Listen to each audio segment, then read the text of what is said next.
Hello everyone. तो आज हम पढ़ेंगे कोऑर्डिनेशन कंपाउंड्स, जो क्लास 12 का एक बहुत इंपॉर्टेंट चैप्टर है और ये 7 मार्क कैरी करता है। और ये जो चैप्टर है ये ग्रेजुएशन लेवल में भी काम आता है, ग्रेजुएशन के स्टूडेंट्स भी इसे देख सकते हैं और साथ ही साथ CSIR नेट में भी ये आता है। तो जिन्हें बेसिक्स क्लियर करनी होगी तो ये वीडियो उनके लिए काम आएगा। अब तक हमने क्या देखा है कि कोवैलेंट कंपाउंड क्या होता है और आयोनिक कंपाउंड क्या होता है। ये दोनों चीज़ हमने ऑलरेडी पढ़ रखा है। अब एक नया तरह का कंपाउंड हम देखेंगे, वो है कोऑर्डिनेशन कंपाउंड्स। ये बिल्कुल ही नया होगा उन बच्चों के लिए जिन्होंने अब तक ये दोनों तो पढ़ा है, बट ये अभी 12th में एक नया चैप्टर आने वाला है। तो कोवैलेंट में हम सबने पढ़ा है, यहाँ पे क्या होता है, इलेक्ट्रॉन्स जो होते हैं वो शेयर होते हैं, शेयरिंग ऑफ इलेक्ट्रॉन्स। जैसे कि हाइड्रोजन है, इसके पास एक इलेक्ट्रॉन होता है अपने वैलेंस शेल में। और जो क्लोरीन होता है, क्लोरीन का एटॉमिक नंबर होता है 17, तो इसके पास इसका जो इलेक्ट्रॉनिक कन्फिग्रेशन है वो होगा 2 8 7, यानी वैलेंस इलेक्ट्रॉन इसके पास है 7। तो 1 2 3 4 5 6 7। अब देखो, इसे अपने ऑक्टेट को कंप्लीट करने के लिए एक इलेक्ट्रॉन की ज़रूरत है और इसे अपना पहला शेल कंप्लीट करने के लिए एक इलेक्ट्रॉन की ज़रूरत है। तो ये दोनों आपस में क्या करेंगे, एक एक इलेक्ट्रॉन शेयर कर लेंगे। और जैसे ये शेयर हो गया, इसका 2 इलेक्ट्रॉन पूरा हो गया और इसका 8 इलेक्ट्रॉन पूरा हो गया, तो ये होता है कोवैलेंट बॉन्ड। और कोवैलेंट बॉन्ड से जो कंपाउंड बनते हैं वो होता है कोवैलेंट कंपाउंड्स। आयनिक में क्या होता है, जैसे हमें पता है सोडियम, इसका एटॉमिक नंबर होता है 11, तो इलेक्ट्रॉनिक कन्फिग्रेशन होगा 2 8 एंड 1। तो इसके पास आउटर मोस्ट शेल में एक इलेक्ट्रॉन होता है। और जो Cl होता है क्लोराइड, उसके पास 7 इलेक्ट्रॉन्स होते हैं, बट यहाँ पे वो शेयर नहीं करते हैं। यहाँ पे क्या होगा, क्योंकि इसके पास एक ही इलेक्ट्रॉन है, अगर शेयर कर भी देंगे तो क्या होगा, इसके पास 2 इलेक्ट्रॉन्स होंगे लेकिन ऑक्टेट तो पूरा नहीं होगा, तो यहाँ शेयरिंग का कोई फायदा नहीं है। बट हाँ, शेयरिंग से इसकी ऑक्टेट तो जरूर पूरी हो जाएगी।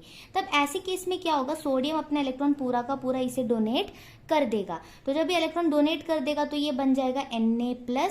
और जो Cl है उसने एक इलेक्ट्रॉन ले लिया तो वो बन जाएगा Cl-। अब ये पॉजिटिव और नेगेटिव के बीच में अट्रैक्शन होगा और ये जो बॉन्ड बनता है इसे कहते हैं आयनिक बॉन्ड। और ऐसे जो कंपाउंड्स होते हैं उन्हें कहते हैं आयनिक कंपाउंड्स। ये दो चीज हमने अब तक पढ़ा है, इलेक्ट्रॉन की शेयरिंग से जो कंपाउंड बनता है और इलेक्ट्रॉन के ट्रांसफर से जो कंपाउंड बनता है। अब कोऑर्डिनेशन में क्या होगा, ये यहाँ पे थोड़ा बहुत जो है कोवैलेंट ही होता है। शेयरिंग नहीं बोल सकते हैं, ओवरलैप जरूर बोल सकते हैं, क्योंकि कोवैलेंट बॉन्ड में ओवरलैपिंग होता है, कोऑर्डिनेशन में भी ओवरलैप होता है।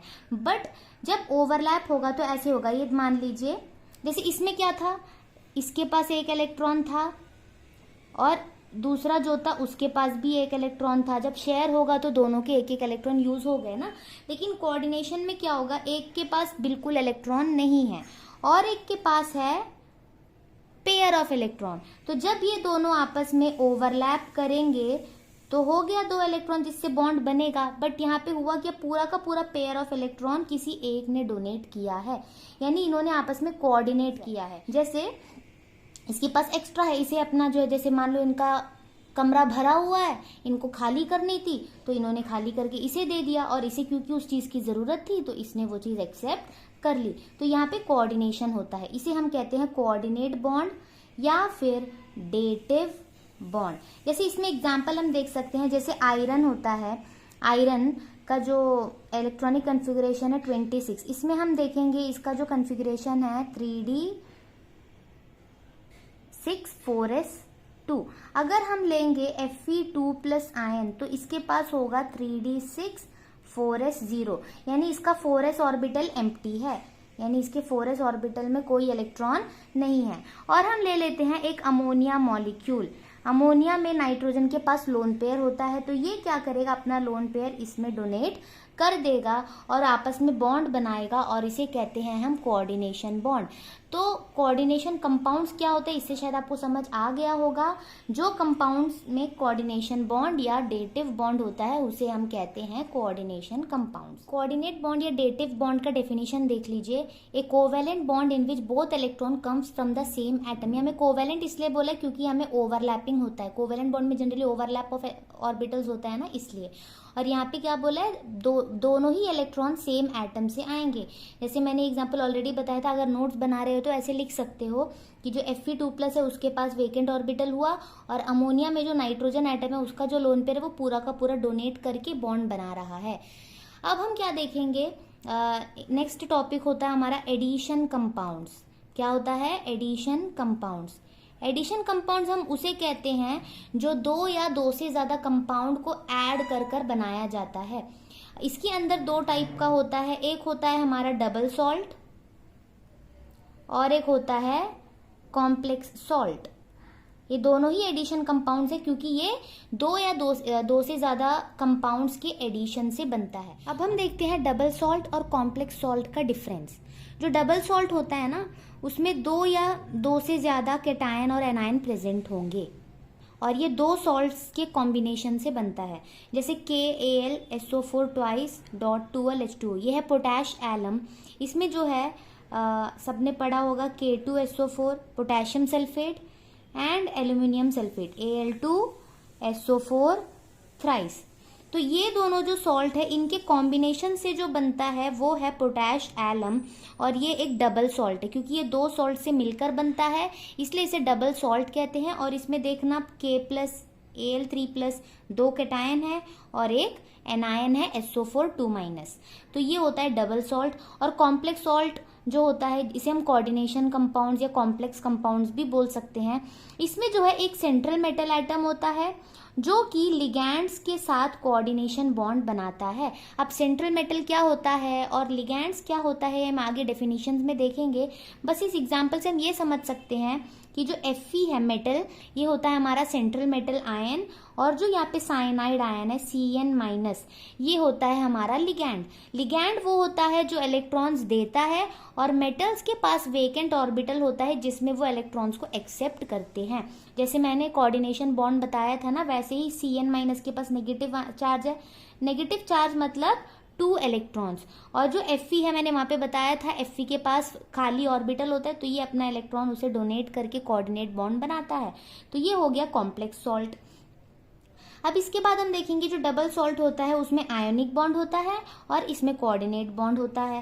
फिर है कि इसमें जो आयन्स होते हैं वो डिसोसिएट हो जाते हैं अगर हम इसे वाटर में डिसॉल्व करेंगे तो, यानी जब हम इसे डिसॉल्व करेंगे तो इसमें K+ आयन्स होगा, Al3+ आयन्स होंगे, SO4 2- आयन्स, तो ये आयन्स इसमें हमें मिलेगा।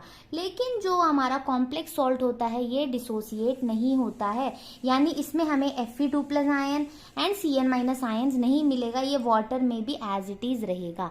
तो ये है difference between double salt and complex salt. अब हम देखेंगे इस चैप्टर में कुछ डेफिनेशंस बहुत इंपॉर्टेंट है, उसको समझते हैं। सबसे पहला है कोऑर्डिनेशन एंटिटी। कोऑर्डिनेशन एंटिटी क्या होता है? इसमें एक सेंट्रल मेटल एटम या आयन होता है जो फिक्स नंबर ऑफ आयन्स या मॉलिक्यूल्स से अटैच्ड होते हैं जिन्हें हम लिगैंड्स कहते हैं। एक एग्जाम्पल देखते हैं, CO NH3 6 3+ and Fe CN6 4-। इसमें जो ये है मेटल, इसे हम कहते हैं सेंट्रल मेटल एटम या आयन। एटम का तब कहेंगे अगर इसके ऊपर 0 चार्ज होगा, अगर इसमें कोई चार्ज होगा तो हम इसे कहेंगे सेंट्रल मेटल आयन। अब जिसके साथ वो बाउंडेड है, जिसके साथ वो कोऑर्डिनेट बॉन्ड बना रहा है, इसे हम कहते हैं लिगैंड। और जो सेंट्रल मेटल एटम या आयन और लिगैंड को साथ में हम क्या कहते हैं? Coordination entity. अब हम देखते हैं सेंट्रल मेटल एटम और आयन। जैसे हमने देखा ये एक कोऑर्डिनेशन एंटिटी है, इसमें जो आयरन है, ये जो मेटल है, ये जो है Cn- आयन के साथ कोऑर्डिनेट किया हुआ है, तो यहाँ पे Fe को हम बोलेंगे सेंट्रल मेटल आयन, क्योंकि यहाँ पे Fe जो है वो Fe2+ स्टेट में है। कैसे इसका चार्ज निकालते हैं वो हम आगे सीखेंगे। तो ये जो मैंने डेफिनेशन यहाँ पर लिखा है ये बस आपके नोट्स के लिए लिखा है। अगर आपको नोट्स चाहिए तो आप इसे नोट कर लीजिए, और इसे कहते हैं हम सेंट्रल मेटल आयन। अब इसमें एक चीज़ और नोट करना कि जो Fe2+ है ये क्या करता है? Cn- से इलेक्ट्रॉन एक्सेप्ट करता है ना। Fe2+ के पास एक वेकेंट ऑर्बिटल होगा, यह है उसका वेकेंट ऑर्बिटल, और जो Cn- आयन है उसके पास होगा नेगेटिव चार्ज। तो ये क्या करते हैं? इलेक्ट्रॉन देता है। तो ये क्या की तरह बिहेव करेगा, इलेक्ट्रॉन एक्सेप्टर की तरह बिहेव करता है। और हमने पढ़ा है कि जो इलेक्ट्रॉन एक्सेप्टर्स होते हैं उन्हें हम कहते हैं ल्यूइस एसिड्स, इलेक्ट्रॉन डोनर्स होते हैं ल्यूइस बेसेस और इलेक्ट्रॉन एक्सेप्टर्स होते हैं ल्यूइस एसिड्स। तो सेंट्रल मेटल एटम जो है वो ल्यूइस एसिड की तरह बिहेव करेगा। अब देखो लिगैंड का डेफिनेशन क्या होता है, द आयन और molecule bound to the central atom या आयन इज कॉल्ड लिगैंड। हमने ऑलरेडी पढ़ रखा है एनटीटी में कि ये सेंट्रल मेटल होता है और ये लिगैंड होता है। तो लिगैंड क्या है, वो आयन या मॉलिक्यूल जिसके साथ मेटल ने कोऑर्डिनेट किया है या बॉन्ड बनाया है। क्योंकि यहाँ पे Fe मेटल है, उसने Cn- के साथ बॉन्ड बनाया, इसलिए Cn- को हम क्या कहते हैं, लिगैंड कहते हैं। लिगैंड जो होता है वो आयन भी हो सकता है और मॉलिक्यूल भी हो सकता है। तो लिगैंड में भी आयनिक और न्यूट्रल, आयनिक यानी वो कोई आयन होगा, न्यूट्रल यानी वो कोई मॉलिक्यूल होगा। अब देखते हैं आयनिक में कौन कौन आता है, हैलोजेंस जैसे क्लोराइड, फ्लोराइड, आयोडाइड, कोई सा भी आयन, या फिर OH- hydroxide ion, cyanide ion, ये सब आयनिक लिगैंड्स है। और न्यूट्रल में आता है हमारे पास अमोनिया मॉलिक्यूल NH3 जिसके पास लोन पेयर होता है, वाटर मॉलिक्यूल जिसमें ऑक्सीजन के पास लोन पेयर होता है, और एक होता है इथिलीन डायमीन यानी 2 कार्बन होगा हमारे पास और दोनों ही एमिनो ग्रुप से अटैच्ड होंगे, ये होता है इथिलीन डायमीन। ये भी एक न्यूट्रल लिगैंड है और इसमें दोनों नाइट्रोजन के पास एक एक लोन पेयर होता है। तो लिगैंड 2 तरह के हैं यहाँ पे, आयनिक एंड न्यूट्रल। इससे पहले कि हम लिगैंड्स के टाइप को देखें, हम पहले ये देखते हैं कि लिगैंड की डेंसिटी क्या होती है। डेंसिटी का मतलब होता है वो लिगैंड मेटल के साथ कितने इलेक्ट्रॉन पेयर शेयर कर रहा है। यानी वो 1 इलेक्ट्रॉन पेयर अगर शेयर करेगा तो उसकी डेंसिटी 1 होगी, अगर वो 2 इलेक्ट्रॉन पेयर शेयर करेगा तो उसकी डेंसिटी 2 होगी। और डोनर एटम क्या होता है, एक लिगैंड है, अगर मान लो NH3 हमने ले लिया लिगैंड, तो यहाँ पे क्या देखेंगे, नाइट्रोजन के पास लोन पेयर है, तो यहाँ पे वो एक ही लोन पेयर क्या करेगा, मेटल को डोनेट कर पाएगा। ये क्या करेगा, मेटल को डोनेट कर रहा है, तो यहाँ पे उसकी डेंसिटी होगी 1 क्योंकि वो सिर्फ एक ही इलेक्ट्रॉन दे रहा है। और यहाँ पे कौन सी एटम इलेक्ट्रॉन दे रहा है या कौन सी एटम मेटल के साथ बॉन्ड बना रहा है, नाइट्रोजन। तो यहाँ पे डोनर एटम कौन होगा, नाइट्रोजन।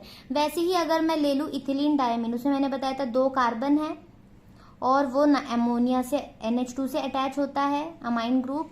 तो ये हमारा और एक अगर लिगैंड हम ले लेंगे तो हम क्या देखते हैं, यहाँ पे भी लोन पेयर है और यहाँ पे भी लोन पेयर है। तो ये क्या करेगा, अपने इस वाले लोन पेयर को भी डोनेट कर सकता है और इस वाले लोन पेयर को भी डोनेट कर सकता है। तो यहाँ पे उसके कितने इलेक्ट्रॉन पेयर शेयर हुए हैं मेटल के साथ, 2, तो इसकी डेंसिटी होगी 2। और यहाँ पे कौन से एटम से वो बॉन्ड कर रहा है, नाइट्रोजन, तो यहाँ पे हमारा डोनर एटम होगा नाइट्रोजन। तो इतना समझ में आ गया। चलो आगे बढ़ते हैं। अब हम देखते हैं लिगैंड की टाइप्स। सबसे पहला है यूनिडेंटेट लिगैंड। यूनि का मतलब होता है 1, तो वो लिगैंड जो सिर्फ एक ही एटम के थ्रू डोनेट कर पाएगा, यानी जिनकी डेंसिटी 1 है, जिसकी डेंसिटी 1 है उसे हम कहते हैं यूनिडेंटेट लिगैंड। जैसे Cl- हो गया, उसमें एक ही एटम है Cl, वही डोनेट कर पाएगा। NH3 में देखिए नाइट्रोजन के पास एक लोन पेयर है, वो एक लोन पेयर डोनेट कर पाएगा। H2O में ऑक्सीजन के पास लोन पेयर है बट वो एक ही लोन पेयर डोनेट करेगा, या तो ये वाला या तो ये वाला, दोनों साथ में डोनेट नहीं करेगा। तो उसके पास भी एक ही डोनर एटम है, सिर्फ ऑक्सीजन ही डोनेट कर पाएगा, इसीलिए ये भी यूनिडेंटेट लिगैंड है। उसके बाद क्या देखेंगे, डाईडेंटेट लिगैंड। डाई का मतलब होता है 2, तो ऐसे लिगैंड जो अपने 2 डोनर एटम का इस्तेमाल करते हैं, यानी जिनकी डेंसिटी 2 होती है, उसे हम कहते हैं डाईडेंटेट लिगैंड। इसमें एग्जाम्पल देखिए, ये है इथिलीन डायमीन, ये मैंने मेटल दिखाया है, ये लिगैंड में नहीं आता है। लिगैंड सिर्फ ये है जिसे हम कहते हैं इथिलीन डायमीन। वो क्या करते हैं, अपने दोनों नाइट्रोजन के साथ ही बॉन्ड बनाता है। और ये होता है ऑक्जेलेट आयन। सबको पता है ऑक्जेलिक एसिड क्या होता है, COOH बॉन्ड CO OH। जब ये H निकल जाता है तो माइनस चार्ज आता है दोनों ऑक्सीजन में, और वो दोनों ऑक्सीजन मेटल को अपने इलेक्ट्रॉन पेयर डोनेट करेंगे, और इस वाले लिगैंड को जिसमें H नहीं होता है उसे हम कहते हैं ऑक्जेलेट आयन। और क्योंकि ये भी दो डोनर एटम के साथ बाइंड करता है, इसीलिए ये किसके अंदर आता है, डाइडेंटेट लिगैंड। अगला है पॉलीडेंटेट लिगैंड। पॉली मतलब बहुत सारे, तो यानी ऐसे लिगैंड जिनके पास बहुत सारे डोनर एटम्स हो, यानी सेवरल डोनर एटम्स, उसे हम कहते हैं पॉलीडेंटेट लिगैंड। इसका एक एग्जाम्पल है EDTA4-। EDTA का फुल फॉर्म है इथिलीन डायमीन टेट्रा एसीटेट। अब इसका स्ट्रक्चर याद करते हैं। याद करने के लिए बहुत आसान एक तरीका है। इथिलीन डायमीन दिया हुआ है, इथिलीन यानी 2 कार्बन, डायमीन यानी 2 NH2 ग्रुप, दोनों के साथ एक एक। अब क्योंकि कार्बन की वैलेंसी 4 होती है, 2 जिसमें से ऑक्यूपाई हो चुका है, तो हम लिखेंगे CH2। ये होता है इथिलीन डायमीन। इतना तो हमने कर लिया।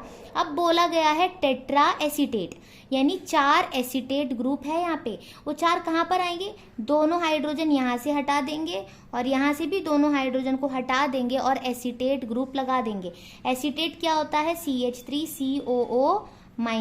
जब ये अटैच होगा तो यहाँ से एक हाइड्रोजन कम हो जाएगा। तो हम देखते हैं क्या है, CH2 सिंगल बॉन्ड CH2 पहले से है।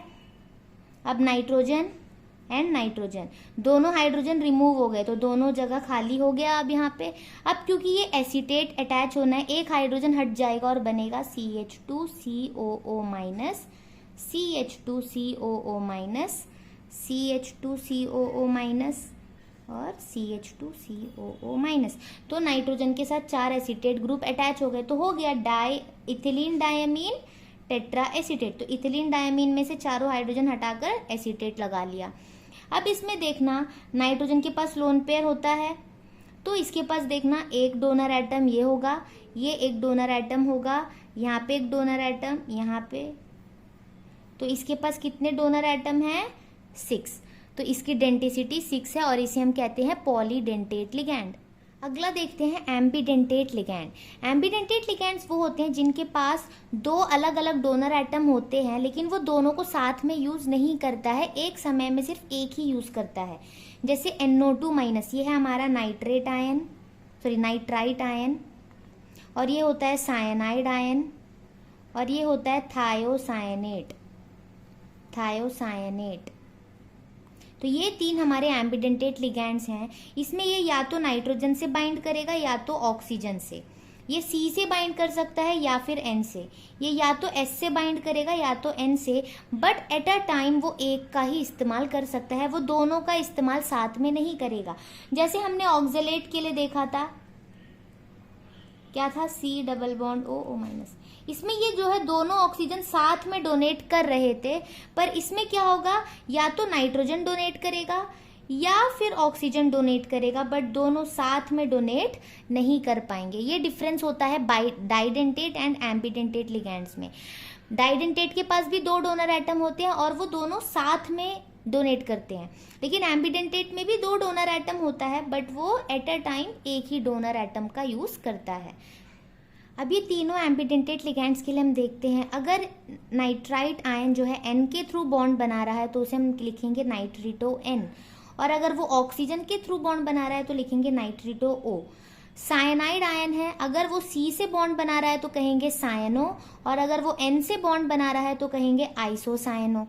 अगर थायोसायनेट आयन S के थ्रू बॉन्ड बना रहा है तो कहेंगे थायोसायनेटो S, और अगर N से बना रहा है तो थायोसायनेटो N या फिर आइसोथायोसायनेटो भी बोल सकते हैं। अब अगला है चिलेट लिगैंड। ऐसे लिगैंड्स जिनके पास 2 या 2 से ज़्यादा डोनर एटम्स हैं और वो एक साथ दोनों का या 3 जो जितने भी हैं सबका इस्तेमाल साथ में साइमल्टेनियसली करेंगे, उसे हम कहेंगे चिलेट लिगैंड। इसमें सबसे इम्पॉर्टेंट, सबसे कॉमन एक एग्जाम्पल है, वो है ईथेन 1,2 डायमीन या इथिलीन डायमीन जो है। तो ईथेन यानी 2 कार्बन, डायमीन तो एक NH2 यहाँ पे, एक NH2 यहाँ पे, इसके साथ H2, इसके साथ H2, ये हो गया इथिलीन डायमीन। अब हम देखेंगे इसके पास भी लोन पेयर है, इसके पास भी लोन पेयर है, तो इसके पास 2 डोनर एटम है और मान लो ये एक मेटल आयन है। अब ये क्या करेगा, साइमल्टेनियसली अपने दोनों ही डोनर एटम दे देगा, तो जो लिगैंड्स ऐसे होते हैं जो साथ में डोनेट कर देते हैं, उसे हम कहते हैं चिलेट लिगैंड। इनकी एक प्रॉपर्टी ये है कि ये रिंग फॉर्म करते हैं, यानी ऐसे जो लिगैंड्स होते हैं जो एक साथ अपने 2 या 2 से ज़्यादा जितने भी डोनर एटम है वो साथ में यूज़ करते हैं, वो एक रिंग फॉर्म करते हैं, जैसे एक रिंग जैसा दिख रहा है। तो हम क्या कहेंगे, such ligands form ring like structure, form ring like structure called chelate ring. और ये जो रिंग लाइक स्ट्रक्चर बना है उसे हम क्या कहेंगे, चिलेट रिंग कहेंगे। और ऐसे कंपाउंड्स बहुत ज़्यादा स्टेबल होते हैं, तो हम क्या कहेंगे, सच कंपाउंड्स आर वेरी स्टेबल।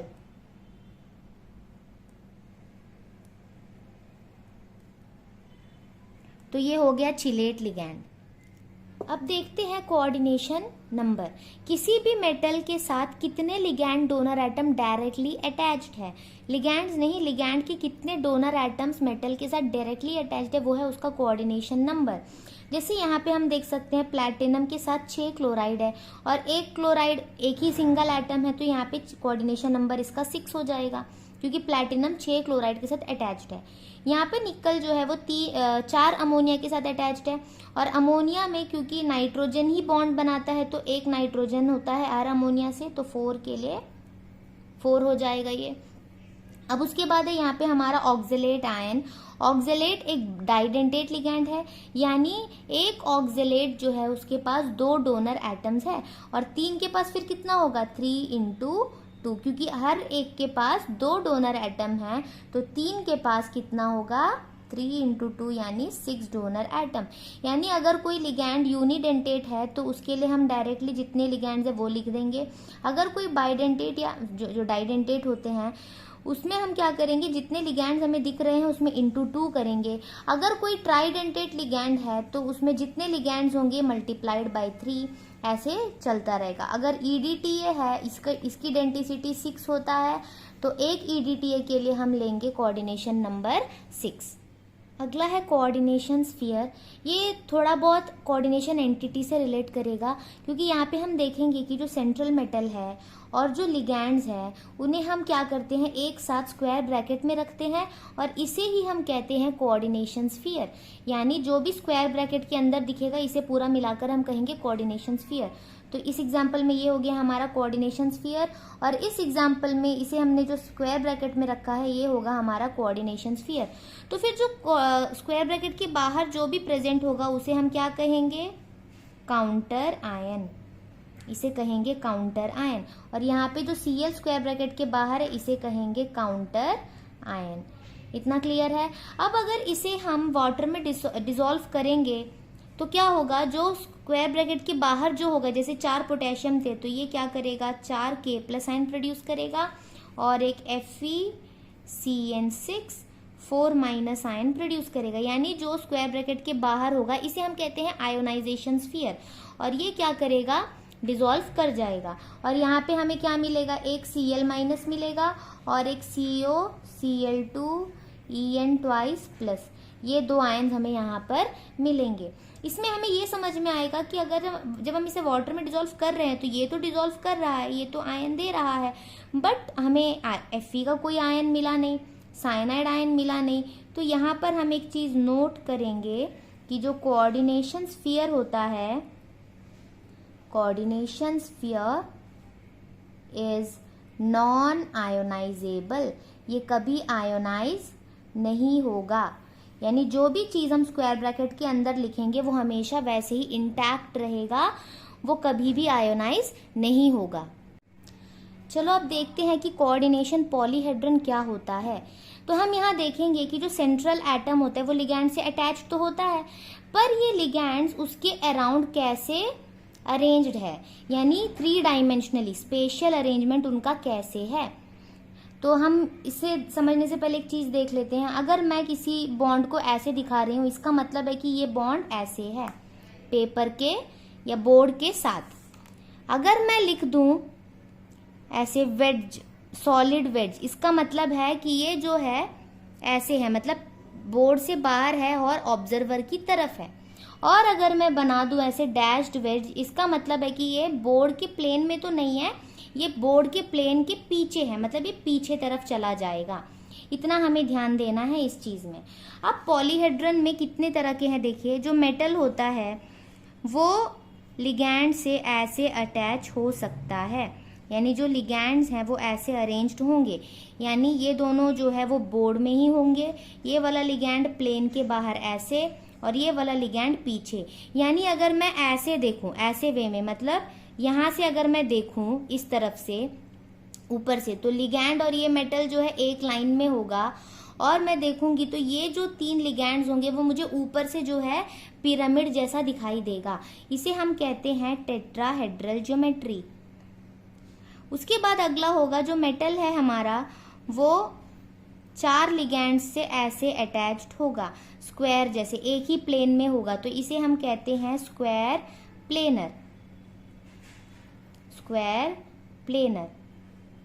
उसके बाद अगला हम देखेंगे जो मेटल होता है ये, इसमें ये वाला बॉन्ड और ये वाला बॉन्ड, ये तीनों जो है एक ही प्लेन में है जैसे पेपर में है। फिर ये वाला जो बॉन्ड है ये प्लेन के बाहर ऑब्जर्वर की तरफ और ये पीछे देखा जाएगा। तो ये जो 3 बॉन्ड्स हैं ये ट्रायंगल जैसा होगा।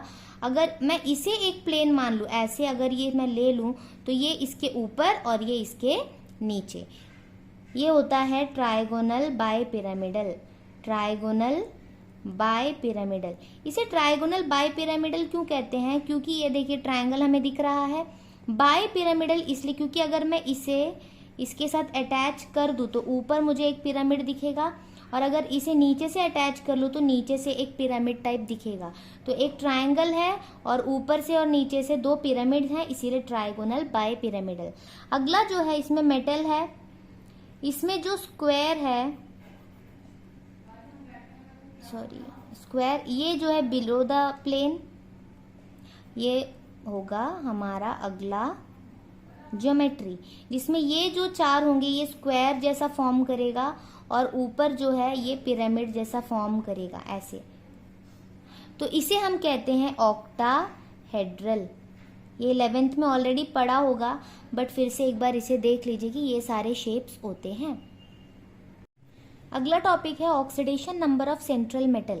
इसमें क्या होगा, जब एक कॉम्प्लेक्स में से हम सारे लिगैंड्स को रिमूव कर देंगे इलेक्ट्रॉन्स पेयर के साथ, यानी जो भी इलेक्ट्रॉन इसने डोनेट किया होगा, अगर ये लिगैंड उस इलेक्ट्रॉन को लेकर निकल जाएगा तब जो भी मेटल होगा उस पर क्या चार्ज बचेगी, वो है उसका ऑक्सीडेशन नंबर।